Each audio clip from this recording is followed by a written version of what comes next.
Salut les explorateurs des ténèbres, salut les petits monstres. Vous voilà sur le grimoire noir. Vous l'avez réclamé et je vous l'offre. Une toute nouvelle série d'histoires d'horreur format court. Des récits qui vous prendront aux tripes en quelques minutes seulement.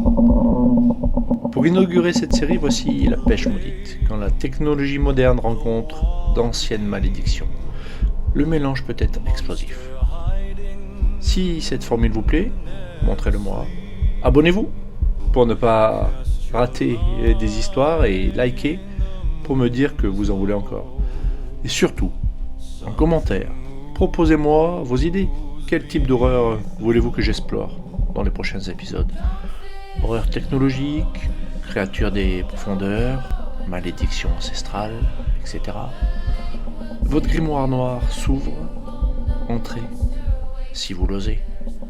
Ceci n'est pas une voix robotique, c'est ma véritable voix. Bonne histoire. La pêche maudite. Le brouillard s'accrochait au lac comme une toile d'araignée, épais, collant, étouffant. Clara, 16 ans, frissonnait dans son ciré jaune, les mains crispées sur sa canne à pêche. À côté d'elle, son père, Jean, scrutait l'eau noire, son visage buriné, éclairé par la lueur blafarde de son téléphone. Une nouvelle application, Fish Finder, promettait de révolutionner leur sortie de pêche. Les poissons sont là, exactement à 12 mètres, sous le vieux saule tordu, murmura-t-il, les yeux rivés sur l'écran. Elle haussa les épaules, mal à l'aise. Cette appli était trop précise, trop parfaite. Elle n'aimait pas ça. Ça a gâché le plaisir de la pêche. Ils étaient venus dans ce coin perdu des Laurentides, un lac oublié où personne ne pêchait plus depuis des décennies. Les anciens du village parlaient d'un endroit maudit, d'histoires de pêcheurs disparus, de filets remontés, plein de choses qui n'auraient jamais dû voir la lumière du jour. Mais Jean, pragmatique, riait de ses comptes. Avec Fishfinder, on va vider le slack. Il avait présenté en lançant l'application ce matin-là. Clara jeta sa ligne, suivant les instructions de l'appli. L'écran indiquait une prise imminente. À la seconde près. 3, 2, 1. Un soubresaut, violent, secoua sa canne, la tira. Le fil tendu à se rompre. Papa, j'ai quelque chose. Cria-t-elle, l'adrénaline montant. Mais ce n'était pas un poisson. La chose, au bout de la ligne, se débattait avec une force inhumaine, faisant gémir le moulinet. Jean se précipita pour l'aider, mais l'eau s'agita soudain, bouillant comme si quelque chose d'énorme s'éveillait sur la surface.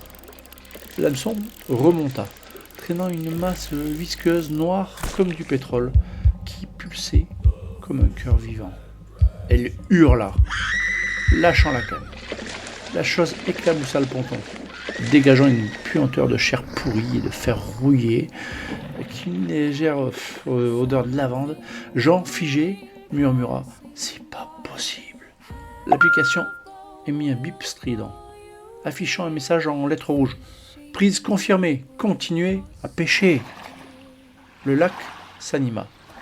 Des formes sombres indistinctes glissaient sous la surface, frôlant le ponton. Clara recula, trébuchant sur une planche. « Papa, on s'en va !» cria-t-elle. Mais lui, hypnotisé par l'écran, tapotait frénétiquement. « Attends, elle dit qu'il y en a une autre. Un autre, juste là !» Sa voix tremblait, mais il lança sa ligne à nouveau, comme possédé. L'application vibra, émettant un rire métallique, inhumain. Elle attrapa le téléphone pour le jeter, mais l'écran afficha son propre visage, déformé, les yeux noirs et vides, comme si l'appli la regardait. Soudain, une main, ou ce qui ressemblait à une main, couverte d'écailles et de mucus, jaillit de l'eau et saisit la jambe de Jean. Il hurla, son cri coupé net alors qu'il était tiré dans le lac.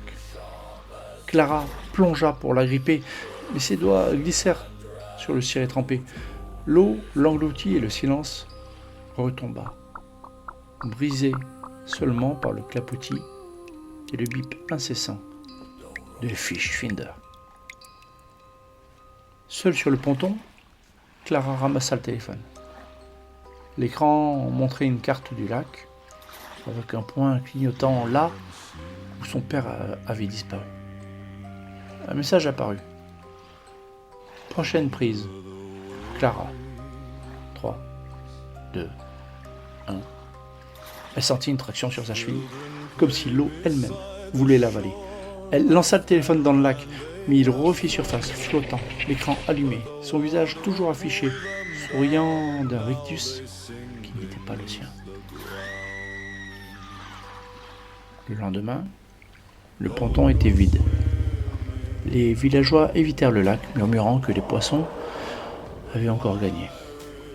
Sur les forums de pêche, un post anonyme vantait Fischfinder, jurant qu'il trouvait des prises comme aucune autre appli. Les téléchargements explosèrent. Et quelque part, au fond d'un lac sans nom, un téléphone flottait toujours, son écran clignotant dans l'obscurité, attendant la prochaine prise. Et voilà, la pêche maudite touche à sa fin, mais pas les cauchemars qu'elle va vous donner. J'adore ce format court et percutant. J'ai une question pour vous. Voulez-vous que je continue cette série spéciale horreur aquatique ? J'ai des histoires de pêcheurs, de noyés qui remontent, de créatures tapies dans les profondeurs, peut-être des histoires même de requins. Si cette histoire vous a donné des frissons, c'est le moment de rejoindre la famille du Grimoire Noir. Abonnez-vous pour ne pas rater ces histoires qui vont hanter vos nuits. Et surtout, en commentaire, racontez-moi vos expériences étranges au bord de l'eau.